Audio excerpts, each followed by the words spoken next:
Hey guys, I wanted to talk to you about March 2025. March 2025 is um, pretty phenomenal astrologically. 2025 is pretty phenomenal, but March has a lot of the concentrated energies of 2025.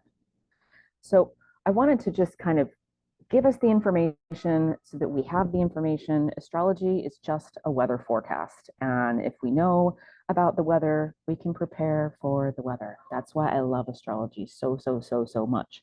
So I spoke about this in my podcast, but I want to start with Venus and Mars because they're doing an interesting dance and baton handoff here. Mars has been retrograde or was retrograde from December last year until the 23rd of February. So Mars very recently turned direct. Mars has been, Mars has been and will be for a little bit of time now.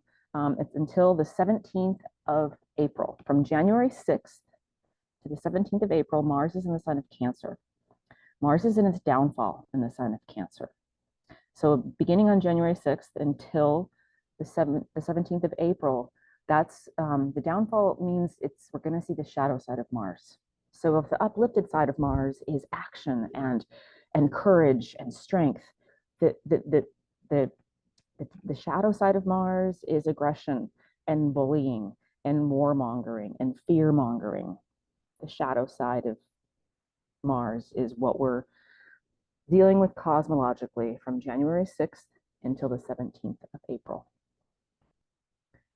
Now, as I'm recording this near the new moon on the 27th of February, we have Mars and Venus squaring each other. But more important than that, we have Venus in this square. Venus is lighting up, reminding us that she is in the sign of Aries beginning on the 1st of March until the 12th of April. And Venus is going to be retrograde in the sign of Aries from the 1st of March to the 12th of April, excuse me. So retrograde planets, Mars was retrograde in Cancer. Retrograde planets are inviting us to look at them. They say, hey, listen, you got to look at this, review, revise, revisit. They want us to focus. They're inviting the collective. It's like magnetic energy when a planet goes retrograde. The bigger it is, the more outer it is, the more that's so. But so Mars was pulling focus a little bit earlier. Now Venus is from all through March into the middle of April, but she's in the sign of Aries. Aries is the home sign of Mars, and Venus is not in her downfall in Aries. If anything, Venus in the sign of Aries is taking the Venusian. So Venus pulling focus in retrograde is helping us all to look at what she's about. Venus is about harmony, justice, the balance of the greater good of all, beauty. So she's got this retrograde action pulling all of our attention to those topics in the sign of Aries, which is courage and strength and fight and go. So it's like this goddess, mama cat, warrior goddess energy that we have with us all through March into the middle of April. And so at that point, right about mid-March, Mars is going to move out of Cancer and Venus is going to be done with her warrior goddess stint in retrograde Aries.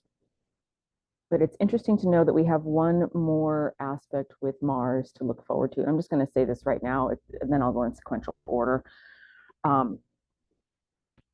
So Mars is debilitated in Cancer, but Mars is actually going to be starting November this year until April, the end of April next year.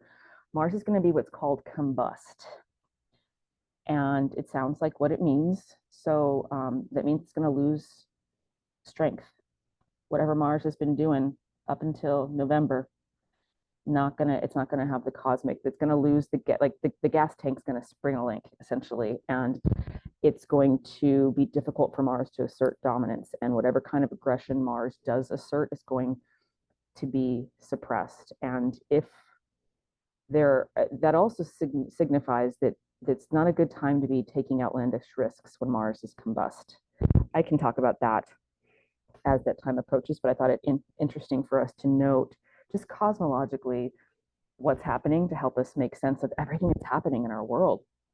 So let's get back to the big things. We have so much going on. So Mars and Venus are just the tip of the iceberg of what's happening in March. We're beginning eclipse season in March. The new moon on the 27th kicks off the lunar cycle that will bring us our first eclipse. The first eclipse happens with the full moon that is on the 14th of March. And the full moon on the 14th of March is a Virgo South Node eclipse. It's a lunar eclipse. Lunar eclipses are always about housekeeping. They're always about closure or some kind of a release. They're culminating events. And to have this lunar eclipse conjunct the South Node is really, really sweet, because South Node is where we've been. South Node is the wisdom that we know, but also reminds us, don't get too comfortable. So this is a perfect time for us to look back and see what cycle have we completed? What are we ready to release? And it's super, super duper fortunate because this is in the sign of Virgo. Virgo is super detail oriented. It's a sign that's, almost seeming too detail oriented, but it's for the good of everybody. Virgo doesn't want you to miss that thing in the corner, because Virgo knows that 5 years from now, you would actually prefer to deal with it now versus have to deal with whatever it is 5 years from now. That's the energy of Virgo. So this lunar eclipse, whatever comes up, trust it and embrace it as best you can, because it's the beginning of two eclipses. Then we have, that eclipse happens, lunar eclipse, full moon. The next new moon, which is on the 29th of March, is going to bring a solar eclipse. And solar eclipses have very different energy than lunar eclipses. Solar eclipses are initiatory events. They typically signify, new beginnings, power shifts, the emergence of fresh energy. And we have a solar eclipse. It's a north node, conjunct the north node. And this is perfect because the north node is where we're headed. So we got this new beginning feeling of the collective of where we're headed. Very, very fortunate. So not just new beginnings, but we're going to be really feeling the inner fire to take action in the ways that we need to take action. And it's in the sign of Aries, the I am sign. So the courage is going to be there. The wanting to take action is going to be there.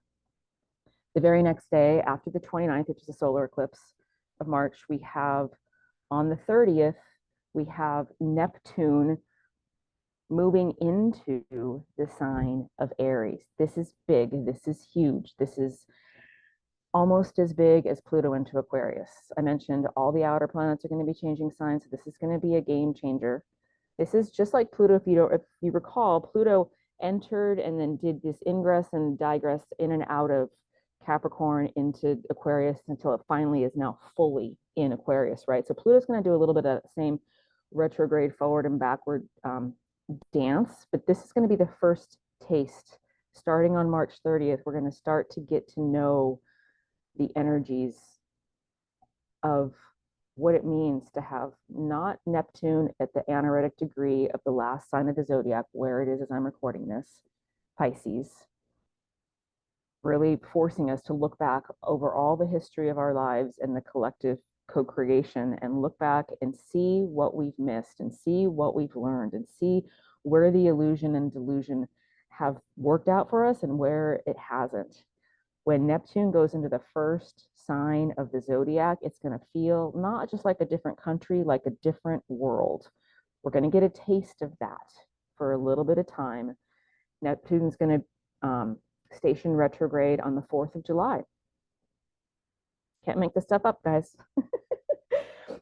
So we have Pluto touching the American birth chart, and we also have Neptune stationing retrograde on the 4th of July.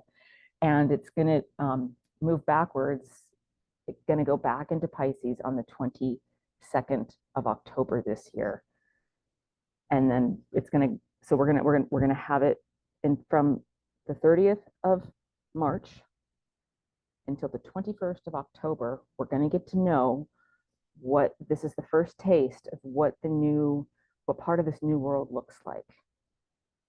And we're going to have multiple times for us to understand these energies and to look around. So that means I hope you can feel how exciting all that in 1 month in 1 month span of time, we have all those things going on.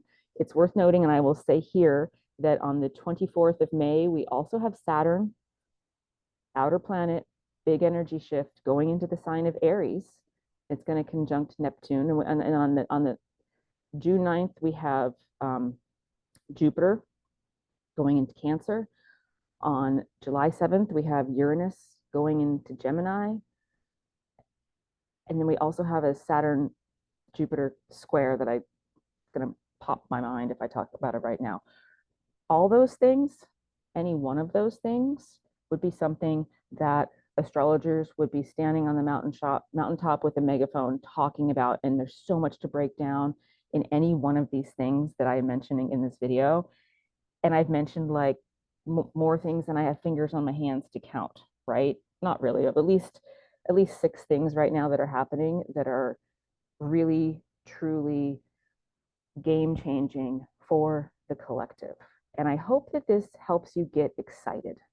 I hope that this helps you release a little bit, because there is this energy of, uh-oh, things are shaking. I don't know what's happening. I don't know if things are going to be okay. And yes, we need to be in it. We need to be aware. We need to be energetically aware. I just did a podcast. I'll put a link in the notes so that you can know how important it is for you to be energetically sensitive and take action when you want to take action. But also, we have not even conceived of the world in 6 months from now, or a year from now, or 5 years from now. And that's an exciting thing. It's a really exciting thing, especially for those of us who are working with the energies or who are interested in learning more.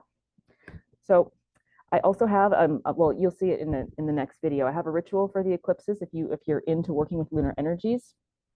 And in addition to the podcast, I'll put a link to my email sign up page, because I often do, or I'm starting to do more and more free live gatherings where we get together, we meditate.